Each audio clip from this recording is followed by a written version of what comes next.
What's going on, y'all? It's Foos here, and it's about that time. We are 1 week out from Scream 7. We made it, y'all. It's almost here. So, in honor of that, and in preparation for that, wanted to do something a little fun, a little different here on the channel. Now, when I started doing horror stuff on this channel a few months back, I started off with Scream content. I did the reviews for all six of the movies and some other things as well. Now, very green at that point, so those reviews are a little tough to look back on even now. Still green, but was very green then.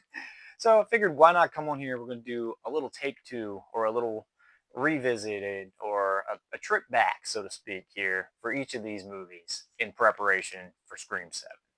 Now, I'm not going to do a full deep dive review like we've been doing on our movies here recently, but I just wanted to kind of go rewatch these movies again in preparation for 7 and just kind of pop on here and give just some thoughts after a fresh rewatch.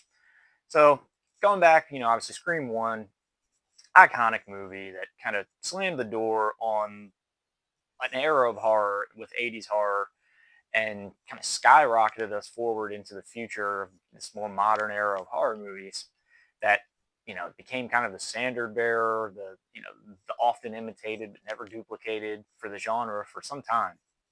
And here we are 30 years later, and we're talking about another entry in this franchise that's imminent, and all indicators seem to point to is going to be pretty successful. So, you know, the staying power of this franchise, I think, is just what I've taken away from this most recent rewatch. Because, not only the franchise, but this film alone, talking about Scream 1, it has infinite rewatch value. Every time you go back and rewatch this movie, speaking from my own perspective here, it's it's like not like the first time you watched it, but you enjoy it just like it's the first time that you watched it. There's nothing about this movie that ever gets old to me.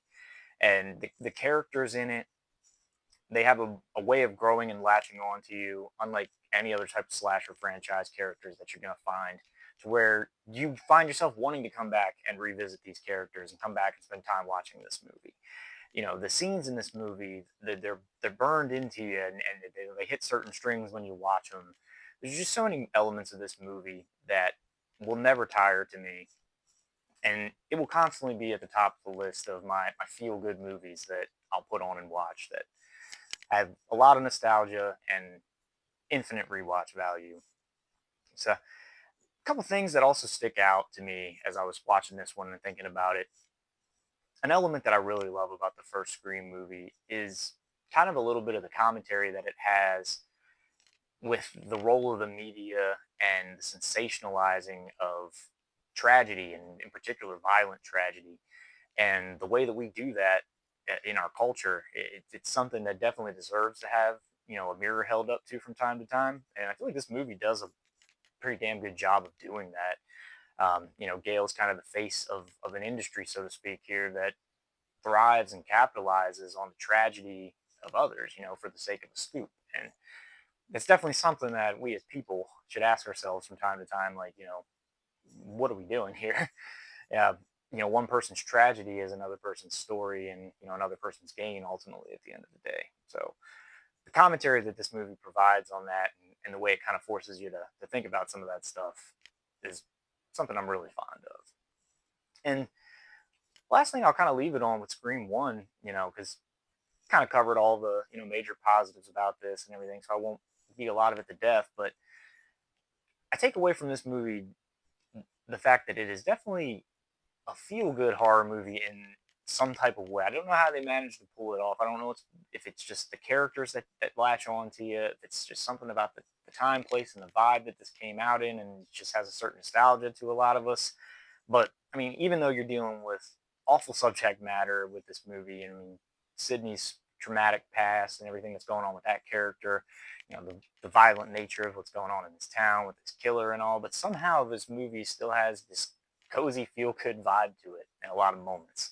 And I think that those are my biggest takeaways after a fresh rewatch here. And I'm looking forward to going back through this entire franchise again and kind of getting a fresh rewatch on these movies before 7 comes out.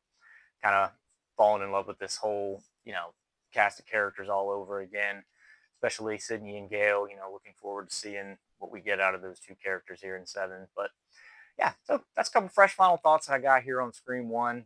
in preparation for Scream 7. So, yeah, we're going to keep this little train rolling here. And yeah, Scream 2's up next. Looking forward to rewatching that one, coming on here and chatting about it with y'all. Be on the lookout for that. We'll see you.